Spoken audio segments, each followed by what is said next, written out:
Good morning. Happy Tuesday. Or at least what we would hope could be a happy Tuesday. It's an election day, 2020, and it's contentious, to say the least. I don't think anybody can say that uh, there's any sort of significant portion of the population that's just sort of ambivalent, stuck in the middle, and it's really unfortunate. Years ago, I remember being attracted to libertarian political ideas. I remember a presentation by Penn Jillette, I want to say, where he talked about how it shouldn't matter. It shouldn't matter who got elected. The way that we live our lives shouldn't be dictated by an official thousands of miles away. And that's when you break down the act of voting. It's like I vote, and the local stuff is kind of the only stuff that really matters. At least as I am coming to realize, in that like for the presidential election, for example, in 2016, the popular vote and electoral college didn't go the same direction, and there was a lot of contention about whether or not the electoral college should be operating the way that it does. Especially from people who were desiring to get their candidate into office. Because what happens is you vote. For those of you who are not in the United States, the way that it works is that when you vote for the president, it gets tabulated up, and then your state, based on its population, has a certain number of electors that will then go and cast a vote in the electoral college later on. So there's the general election, and then the electoral college does its thing. And it's the electoral college that actually elects a president. And most states have a requirement that the electors vote based on the results of their state.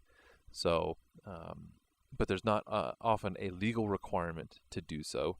And there have actually been some folks who've talked about faithless electors, in that, as it was described to me by a YouTuber called CGP Grey, the idea was that if during the general election or after the general election, something came out about a candidate, that in the time that it took for the representatives to come to D.C. and vote for the candidate, that they could make a smart choice on voting differently. And of course, you can understand nowadays with all of the excitement, the volatility that's going on, why people would look at that as an option for getting their candidate into office, where even if the state doesn't vote in a particular fashion, that they would still be able to get electoral college votes for their candidate. And realistically, it's going both ways. Everybody's desperate to get their candidate into office, desperate to get the votes, desperate to draw lines in the sand effectively. Because here's the thing. It does matter in the sense that these are choices that are going to impact our day-to-day lives. But here's the thing, and this is the sermon that I'm going to be giving this upcoming Sunday, regardless of the election results. The sermon title is Trust the Plan, Saul versus David.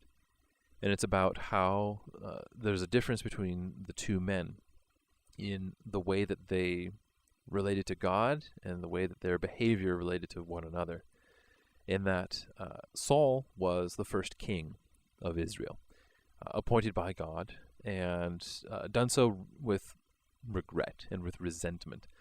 If you read 1 Samuel 8, you'll see that Israel demanded a king, and the reason that they demanded a king was because they did not want God ruling over them. Let that sink in for a bit. Israel got a king because they rejected the theocratic rule, so to speak, where their individual lives would be ruled by God, and Samuel and the priesthood would serve as an intermediary between the people and God. But ultimately, there was no political center of power for that nation. But they wanted one because all the other nations around them had one, and they thought it would be a good thing. And despite the warnings from God about what a king would do, Israel demanded one anyway. And while at a personal level, some of the kings weren't as bad as others, in pretty much every scenario, Israel was not benefited by having a king. There was nothing that you can point to say, well, it's a good thing Israel had a king, otherwise X, Y, and Z wouldn't have happened. Or thank goodness Israel had a king because, this circumstance came up, and if they didn't have that king, man, it would have been a lot rougher. That doesn't exist. It doesn't happen. And even, again, the personal lives of the kings, they may have had good moments, but in most cases they didn't do so hot. The ones that were exceptions were usually the benefit to Israel lasted as long as they were alive. And as soon as they were dead and it moved on and the crown moved to the next, things were just as bad as they were before. So today we have people doing the same exact thing. They demand a king. They demand someone to rule over them from the federal government in Washington, D.C. in the United States, because they do not want God to be ruling over them. Here's the thing. The candidates both have positives and negatives, and depending on your personal convictions, there's going to be one that sticks out like a sore thumb for you as being the better choice. But here's the thing. How many times did Jesus Christ campaign against Rome? How many times did he campaign against the political leaders of Israel at the time that he was alive? He largely stayed out of that stuff. And while he was executed by the theocratic leaders of the nation at the time, the ones who had the power, even in the Great Commission, it doesn't tell us to subvert or rule nations. It tells us to make disciples and baptize them, teach them to follow Christ. Because here's the thing. Nations rise and fall. Kingdoms come and go. Rulers come and go. Good people, bad people, everybody dies in the end. And that's part of why people were reacting so badly to Musk and why I had said what I said the other day, because people keep getting reminded that they don't get what they want all the time. People keep getting reminded that there are choices being made that impact them and there's nothing that they can do about it. But instead of turning to God, people are looking for, well, what can I do? What is it that I need to do to fix this problem? What is it that I need to do to have peace and contentment? What is it I need to do in order to save myself from these circumstances? There was about 400 years, I want to say, that Israel was in Egypt. There was another 400 years or so between the last prophets and the arrival of Christ. There have been times when God just simply let the dice roll, land where it was, let human affairs play out as they would, because people had been given everything that they needed, that they actually needed. And their responsibility was then to be obedient, to live faithfully, according to what God had given them. There wasn't a need for more because they had enough. And that's where we are right now in history. That's where, to expose a bit, I'm an amillennial in the sense that I don't believe there's a rapture coming. I don't think that there are literal terrible times coming in the future because we're already living in them. That we're already living in the end of times. That we're already seeing these symbols play out in literal means. And so we're in that time period where Jesus Christ is in heaven building that new Jerusalem, and we are on earth, and we have been given everything that we need. God's grace, God's mercy, God's love is sufficient for us. We have everything we need, but we don't act like it. We see the potential for a particular politician. Oh man, if we have this law, that's going to change everything. If we have that law, it's going to change everything. But that's how we got here in the first place. People thought that they could elect someone else to hold them accountable to God. If everybody was at an individual level following God, worshiping Him, pursuing Him, we wouldn't need the government to step in and force that behavior. We keep trying to solve problems by offloading responsibility. Earlier this year, I had some contentions on social media because I was telling people that it was a retarded idea to forgive student debt. Because any choice that we were making which took responsibility away from individuals, which tried to fix the problem by just making it go away, was a step in the wrong direction. It wasn't a reaction to the depravity of modern society. It was a continuation of the depravity. It wasn't an antithesis. It wasn't a subversion of the rot that exists socially, economically, intellectually. It was just one more example of it. It was just one more foot to fall. One more ledge that we climbed up that we're now going to jump off of. And it wasn't going to fix anything. It wasn't going to solve any of the problems. Because again, I mean, student debt, you get into that because you believe the lies. You get into that because you're told this is what you need to do to be happy in life. This is what you need to do to be achieving in life. This is what you need to do to get what you want in life. And you buy the lie and you sell your soul. Now, it's harsh, but that's how everything has been set up now. Sell your soul now for a potential future that you might get later. You might get later. You know, I voted for Trump in 2016, but it was to buy time. That's it. I saw his platform as being able to buy time for myself and my family, to buy time for us to get better established, to sort things out, because that was about the same time I had started playing the original Division game. And it was just real enough that it was deeply unnerving. There are sound clips I still can't listen to without being very emotionally affected, because the circumstances that it describes are uncannily real, in the sense that, especially if you read about the circumstances that came out of the Yugoslavian Civil War at the end of the 80s and the early 90s, these are people groups that were, cousins, distant cousins, people who were, frankly, they were all pretty much white. Living on different sides of hills, maybe speaking slightly different dialects and all that kind of stuff. But that was it. And then when an economic collapse occurred, the violence was terrifying.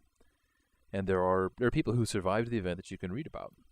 You can read some of their stories and hear the things that they talk about. And it was about all this time that I was reading this stuff and just realizing I had made no effort to care about the potential futures. I was just busy enjoying myself, living hedonistically. Even if I didn't think so. Even if I was living less hedonistically than somebody else, it didn't matter. So I was changing. I was realizing that there were things that should matter, things that I should care about. I didn't go all out, but that was what was going on at the time. So again, I saw Trump as a way to buy time for the circumstances. And he's done that. And so I'm not voting for him again now, though, because I don't see more time fixing anything. And I'm not voting for Biden either. I'm writing in a name. And it's not a serious one.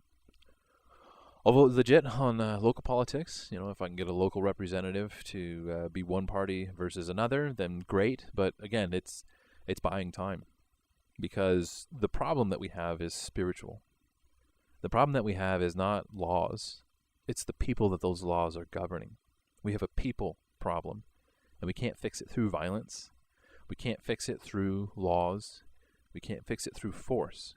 We have to fix it through fellowship, through discipleship, through relationship. That's how we would fix these things. And it's not even with one another. It's with Jesus Christ. The only way you fix what's going on now is by people turning to Christ, repenting, calling on Him, putting their faith in Him. Everything else is just a Band-Aid at best, buying some time. So, do I care about what happens with the election? Yeah, I do care, because it's going to impact the choices that I make. How I live, what I do tomorrow, literally. How I wake up in the morning and things that I do. It's going to impact me. And so I care to that degree. But does it change who I am? Does it change where my hope goes? Or what it's placed in? My peace of mind? No. Because nothing's changing about me and my relationship with God. God isn't changing because of who gets elected. The gift of salvation doesn't change because of who's sitting on a throne or in an office. Those things are distractions from what really matters most. What really matters most is that the greatest conflict that we will ever face, the fight against sin and death, has already been won. And the one who defeated sin and death has invited us to partake in his victory. If the greatest war that could ever be fought, if our greatest enemy has already been defeated, how important are these little things going to be in the grand scheme? How much should my life be dictated by little things that try and compete for the same level of importance? Yes, it does matter who gets elected. If you want to vote for somebody, go for it. But don't put your hope in those people. Put your hope in Jesus Christ. Because, again, the time that he lived in, Israel was not in a great place politically. The times that historic Israel experienced were not great politically. But look at David. Look at how he behaved, where he held himself to a higher standard. And not like my principles, political higher standard, but he held himself accountable to God. He held himself to God's standard in his personal life, even when it cost him, even when it meant that he would continue to suffer because he did not take vengeance by his own hand. Because Jesus Christ did the same thing for us. Jesus Christ took on the pain, the suffering, the burden that he didn't have to. The book of Revelation tells us about the final conflict, where Christ comes in power, wipes out all sin, punishes those who are still caught, morally accountable for their sin. He could have already come. He didn't have to come on the cross first and then give us time. But that's what he chose. He chose to give us a path of salvation, give us a path of reconciliation, of redemption. Jesus Christ is the one that we should be telling others about, that we should have signs in our yard proclaiming. Jesus Christ should be the one that we get excited about talking, that we go to rallies, that we go and celebrate together in large crowds. It should be Jesus Christ who is exalted above all others. Not a politician, not a king, and not ourselves in our personal circumstances. It's not about me. It's not about you. It should be about Jesus Christ. And until it is, all the things that have been built up, all of the prideful edifices, they're getting ready to topple. Because hubris is not sustainable. Human arrogance constantly leads to self-destruction. And it won't last forever. It'll always fall apart. And even good kings' rule comes to an end. But God doesn't change. The gift is available. Put your faith in Christ. And let him decide what's going to matter most about today. Let him decide how your steps are going to be guided. And then take peace in knowing that the God of creation, the one who loved us so much, he's the one that we are serving, that's ruling our hearts and our minds. That is not just telling us what to do, but is caring for us individually, loving us in a way that no political leader can, in fellowship, in relationship with us, in a personal way that even your local politician can't achieve, going door to door. Put your faith in Christ, put your hope in Christ, and let everything else fall to the wayside, only to be picked back up when you've got Christ helping you to do it. God bless.